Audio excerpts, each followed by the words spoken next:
Winter in Venice, especially the months between October and February, is the season when flooding is most serious.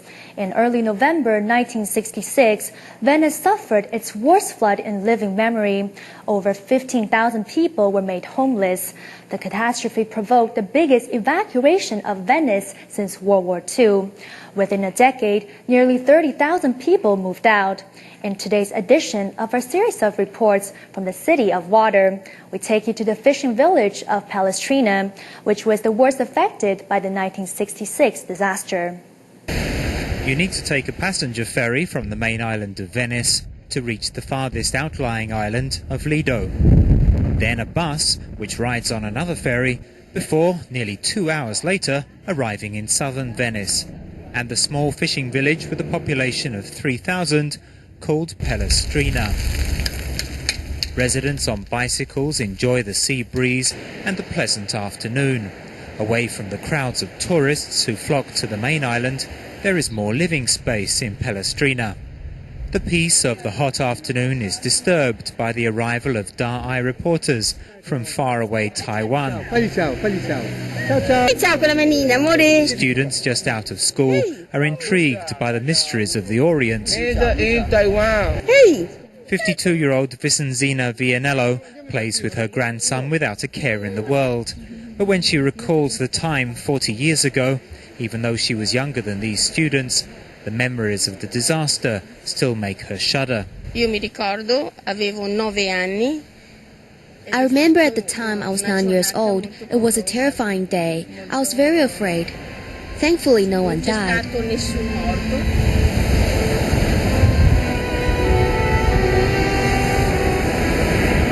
On November 4th, 1966, Venice suffered its worst flood in history. Northerly winds, known as the Sirocco, whipped up 4-meter waves in the Adriatic Sea that washed away the 300-year-old seawall, or Morazzi.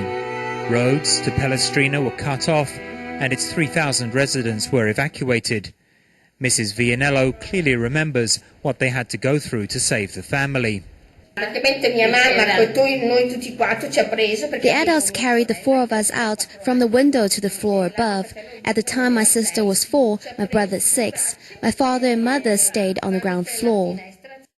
The mother who carried her out in her arms is now a white-haired old lady. So, why didn't she leave? Because this is my home. The material damage of the flood. The seawater slowly came in. The salt seeped into the wall, destroying some of them. The whole house had to be repaired. And the memories of the disaster constantly come to the surface. Look, that was old boatyard. At the time, the flood was so high you couldn't see anything. Now those pontoons have all been raised. Sunlight streaming in brings warmth and comfort. After the flood, the elderly woman's home was saved, but life in Venice was fundamentally changed. We had a lot of people living at the ground floor. 16,000 people approximately were living at the ground floor at that time. So this population was affected by the flooding. We could say, lost most of everything they had. And the majority of this population preferred to leave the city. The once-in-a-lifetime flood did more than dissuade people from living on the ground floor. It provoked the biggest exodus since World War II. In the decade before and after the flood, the population on Venice's main island fell by nearly 30,000 people. The catastrophe 40 years ago also forced Venice to seriously reassess the destructive power of nature and develop a safeguard system. As well as bolstering Pellestrina's defences, Venice's main island also prepared for the worst. In the historical city centre of St. Mark's Square alone, over $24 million was spent on flood defences. But they have not kept out the water. In December 2008, scenes of flooding in the square were seen again. After years of abuse, as the environment starts to bite back, the grandeur of Venice seems very fragile indeed.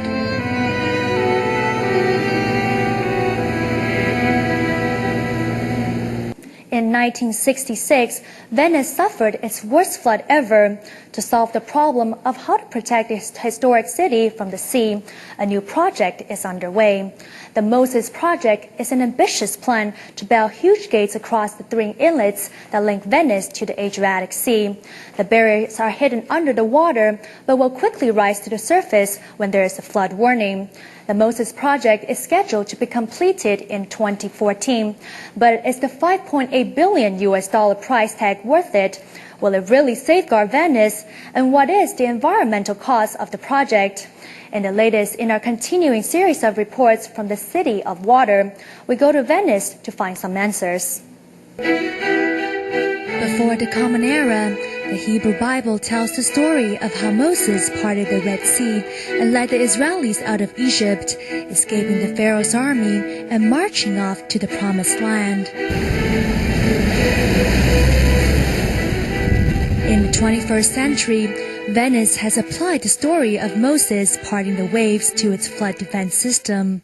Venice's 3 inlets, which face the full force of the Adriatic Sea, are being fitted with 78 movable gates to stop seawater invading the city. Work on Project Moses, or Mose in Italian, is scheduled to be completed in 2014. The record-breaking scheme cost $5.8 billion, making it Venice's most expensive flood prevention system of the modern era. But what makes it a world first is the underwater barrier gates that move up and down at high speed. These floodgates are unique because they use stainless steel. According to wind speed and Archimedes' principle of buoyancy, they can rise quickly to the surface of the sea, making a barrier. It can even go 3 meters above sea level to keep out floods. The floating gates, which have a hollow cavity inside, work according to Archimedes' principle of buoyancy. When compressed, air is pumped in, emptying the gates of water. The buoyancy of the giant panels will be greater than their weight. And in just 30 minutes, the barrier will float above the surface. The gates are attached to the seabed with hinges, which are designed to absorb the force of waves and keep the barrier in place. The gates will only be raised when waves are higher than 1.1 meters to reduce interruption of the sea currents to a minimum. Other measures to protect the ecology of the lagoon have won support from the EU, which withdrew its case against the Moses Project for contravening nature protection laws in April 2009. In consideration of the ecological impact on the Venice lagoon, from March to May on every working day from 5 to 8 o'clock in the morning, there is no construction noise, so the breeding birds are not affected. Also, construction in the sea area around Lido Island stops in December and January, when the migratory birds are moving. Because the Moses Project involves excavating the seabed, the flow of water into the lagoon will necessarily increase. Experts are concerned that this will cause lasting harm to the lagoon ecology and even the safety of Venice residents. The Moses Project has radically changed water currents around the city. 2 months ago we had a flood. The water was 1.53 meters high. In the final 30 minutes, the water shot up rapidly. That's never happened in Venice before. The lagoon will turn into a stream. It will get more salty. This will change the fish, the crustaceans, and alter the terrain and the geology of the lagoon. A lot of islands will disappear. The Venice Lagoon area, apart from being Europe's second largest habitat for water birds, is also home to richly diverse plant life. This ecological paradise is under threat because of the Moses Project. Scientists say sustainable flood prevention methods are the only way to reduce the impact on the environment. There were other situations, other projects that would have allowed, for example, to experiment inside maybe just one inlet and gradually introduce changes, and maybe if they would see it is not working, they could also take them away again. So these would have been experimental, gradual and reversible changes, but the Mose unfortunately is none of these. With the Moses system being constructed in 3 inlets at the same time, experts worry that if there is a problem, the lost financial investment and the environmental damage may be a price too high to pay.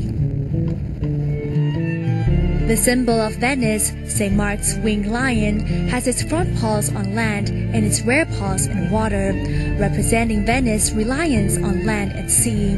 Yet the question of how to balance the need to prevent flooding while at the same time living together with the sea is a major challenge for the Queen of the Adriatic.